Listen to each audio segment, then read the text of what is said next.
मोमबत्तियों की झिलमिलाती रोशनी चारों तरफ बिखरी हुई थी। उनकी लौ सुनहरी दीवारों पर टकराकर ऐसे चमक रही थी जैसे सोने के पहाड़ खुद जिंदा हों। डोलोरेस ने कांपते हुए कदम आगे बढ़ाए और उस विशाल डाइनिंग टेबल के सामने बैठ गई, सीधे उस आदमी के सामने जिसके नाम से पूरी दुनिया थरथराती थी।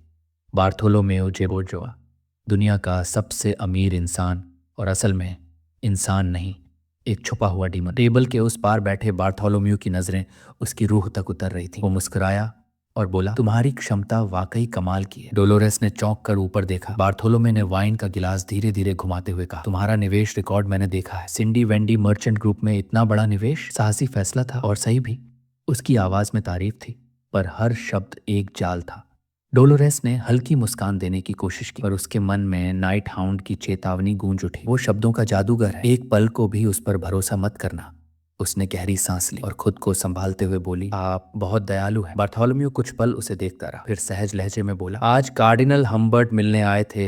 लगता है हाल में वो क्वो वाडिस के लोगों से बहुत मिल रहे हैं। उस नाम के जिक्र ने डोलोरेस के चेहरे का रंग उड़ा दिया। उसने सोचा था कि हम्बर्ट सिर्फ हेरेटिक्स के साथ मिला हुआ है, पर अब ये बात इस हद तक पहुंच चुकी थी। बार्थोलोमे ने उसकी सख्त होती अभिव्यक्ति देखकर मुस्कुराते हुए कहा, तुम्हें असहज कर दिया क्या? मैंने सुना है तुम न्यू टेस्टामेंट फक्शन से हो, जबकि मेरे रिश्ते ओल्ड टेस्टामेंट वालों से गहरे हैं। लेकिन क्या इन मतभेदों की वजह से हमें एक दूसरे से दूरी बना लेनी चाहिए? वो झूठी दोस्ती का हाथ आगे बढ़ाते हुए बोला, मैं तो चाहता हूँ दोनों फैक्शंस में शांति रहे, लेकिन न्यू टेस्टामेंट वाले हमें अमानवीय कहते हैं। क्या बड़ी संपत्ति से बड़े नेक काम करना गलत है? डोलोरेस चुप रही। उसकी आंखों में अब डर नहीं था, बस तिरस्कार था, क्योंकि वो जानती थी जब कोई डीमन अच्छाई की बात करे तो उसका मतलब हमेशा उल्टा होता है। उसकी खामोशी बार्थोलोमेव को असहज लगी। वो झुंझलाया, पर इससे पहले कि वो कुछ कहता, डोलोरेस अचानक उठ खड़ी हुई, टेबल पर दोनों हाथ पटकते हुए बोली, बस बहुत हो गया। उसकी आवाज गूंज उठी, सोने की दीवारें तक थर्रा गईं। तुम्हें अच्छाई का अधिकार नहीं बार्थोलोमेव।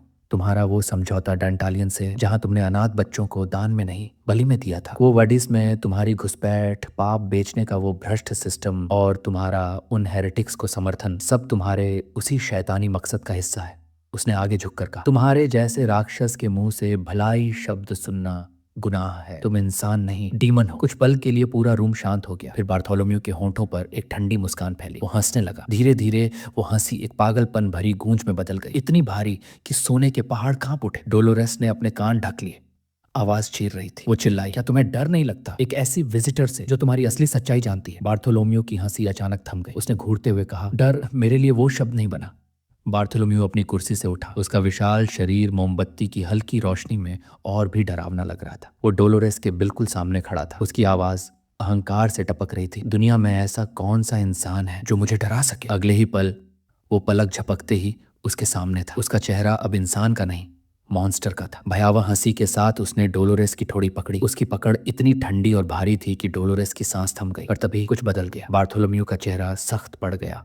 उसकी आंखों में हैरानी थी। उसने धीरे से नजर घुमाई वॉल्ट के दरवाजे की तरफ। वो लकड़ी की गाड़ियां जिनमें तोहफे रखे थे अब टूटी पड़ी थी। अंधेरे के कोनों से एक जोड़ी जलती हुई लाल आंखें उसे घूर रही थी। बार्थोलोमेव की आंखें फैल गईं। असली डर शायद सदियों बाद पहली बार उसके चेहरे पर आया था। हवा में अचानक कुछ भयानक हुआ, एक दबाव इतना भारी कि सांस लेना मुश्किल हो गया। फिर टूटी हुई गाड़ी के अंदर से लाल डिमोनिक एनर्जी का विस्फोट हुआ। सोने के सिक्के उछल गए, हवा कांप उठी और उस लपटों के बीच से एक आकृति उभरी। वो था नाइट हाउंड। उसका पूरा शरीर लाल आभा से ढका हुआ, जैसे खुद आग से बना। उसने सीधी नजर बार्थोलोमेव पर डाली और कहा, जिस इंसान से तुम्हें डरना चाहिए वो सामने खड़ा है। बार्थोलोमेव स्वाभाविक रूप से डोलोरेस के आगे आ गया, जैसे उसे ढाल बनाना चाहता। और जैसे ही उसने उस इंसान की ऊर्जा महसूस की, उसकी आंखें सख्त हो गई। इतनी ताकत एक इंसान के अंदर! फिर उसे एक और एहसास हुआ, वो जानी पहचानी गंध बीलज़ेबब की। तभी उसे समझ आया सामने कौन खड़ा है।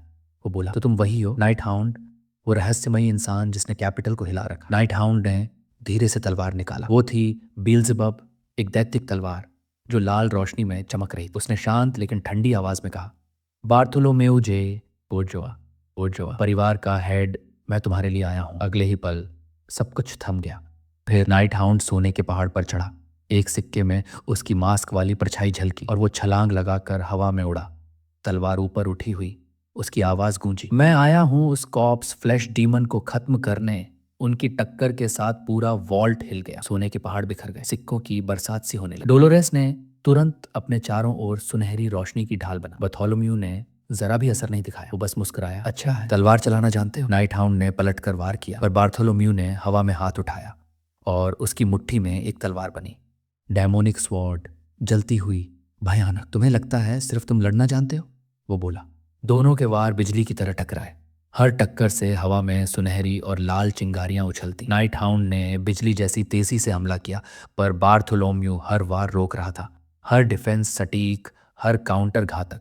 नाइट हाउंड कुछ कदम पीछे हट गया। उसकी नजर बार्थोलोम्यू की तलवार पर टिक गई और वो जम गए। वो तलवार बलमुंज, बस्करविले परिवार की दैत्यिक तलवार, वो जो सदियों पहले सील कर दी गई थी, अब बार्थोलोम्यू के हाथ में थी। उसने धीमी हंसी के साथ कहा, मेरे जवानी के दिनों में बास्करविल परिवार के पुराने पेट्रियार्क ने मुझे अपना शिष्य बनाना चाहा था। उसी ने ये तलवार मुझे दी थी।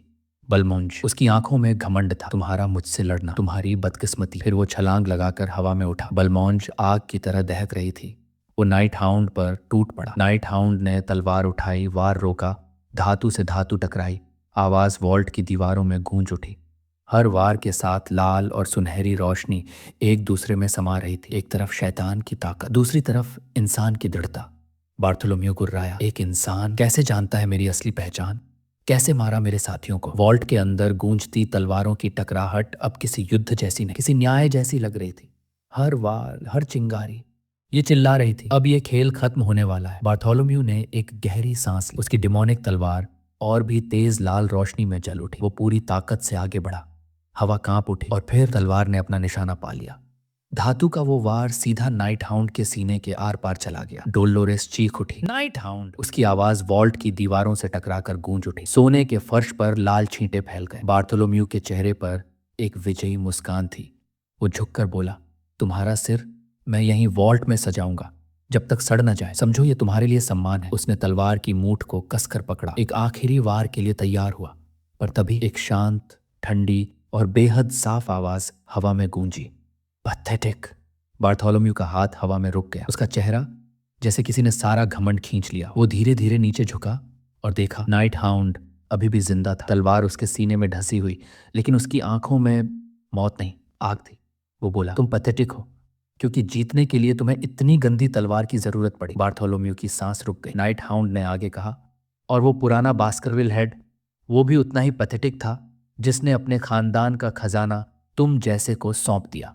अगले ही पल नाइट हाउंड के शरीर से लाल एनर्जी फट पड़ी। हवा में धुआं, आग और डिमोनिक आभा फैल गई। उसकी आंखें अब जल रही थीं।